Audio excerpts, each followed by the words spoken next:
está dizendo que ele separou um lugar para orar. Não, eu oro no trânsito, eu oro lavando roupa, eu oro de bicicleta, eu oro na academia, eu oro tudo que é canto. Tudo bem, irmão, tudo bem. Você pode falar com Deus fazendo qualquer coisa. Dificilmente você ouvirá Deus enquanto faz qualquer coisa. É verdade, Jesus. E orar não é monólogo. Se você ora 2 horas e só você fala, não foi oração. Só você falou, mal educado. Aí chega, ainda diz assim: Senhor, fala comigo. Tu não deixa.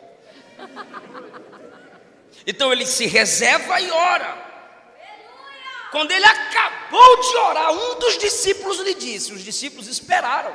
Quer dizer, esse discípulo, educadamente, esperou Jesus acabar de orar. Eu já estressei demais com a Luana, hoje ela aprendeu. Eu estou orando, amor, telefone, eu estou orando. Eu estou orando, bate no portão, amor, tem gente. Atende, pelo amor de Deus.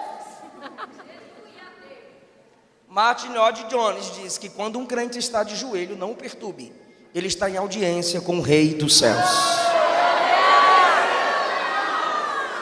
Já viu quando os irmãos chegam na igreja para orar, principalmente aquelas irmãs ali, estão de joelho orando, aí chegam os músicos. A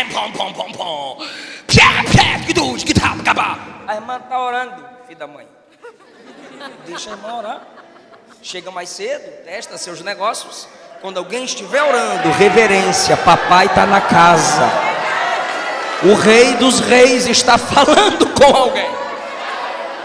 Jesus se retira a orar. Eu só olhei para cá para indicar os instrumentos, não os meninos, tá? Os meninos aqui é crente. Não apanho depois do culto.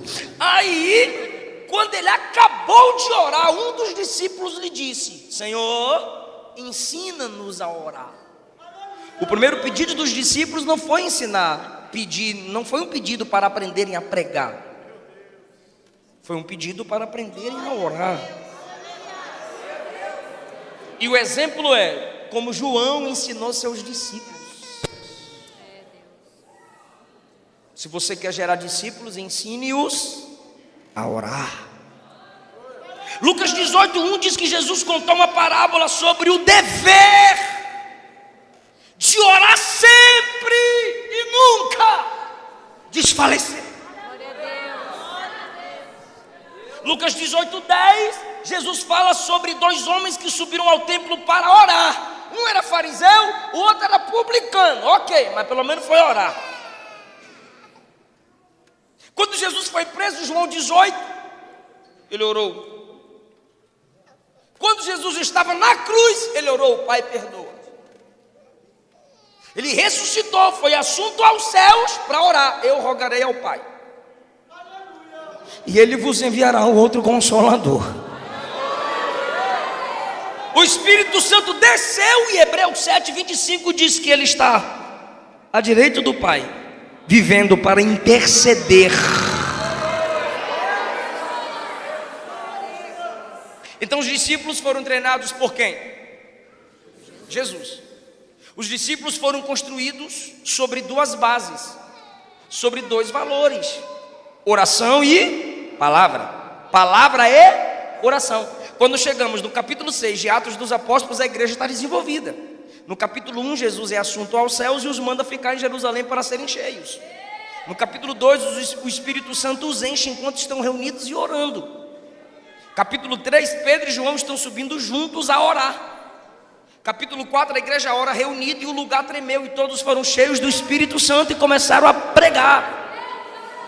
Capítulo 5 narra a história de um pastor que ora e um casal que não ora. O casal que não ora é Ananias e Safira.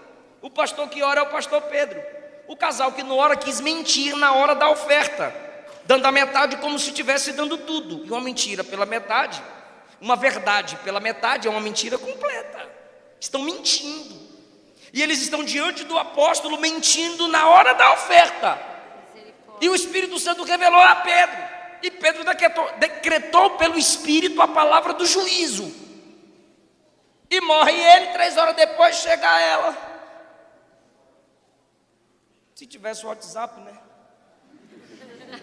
Mas pelo menos a irmã teve 3 horas para se arrepender. Pastor Pedro, perdoa meu marido que mentiu antes que eu. Bora falar a verdade. Mas a irmã não veio.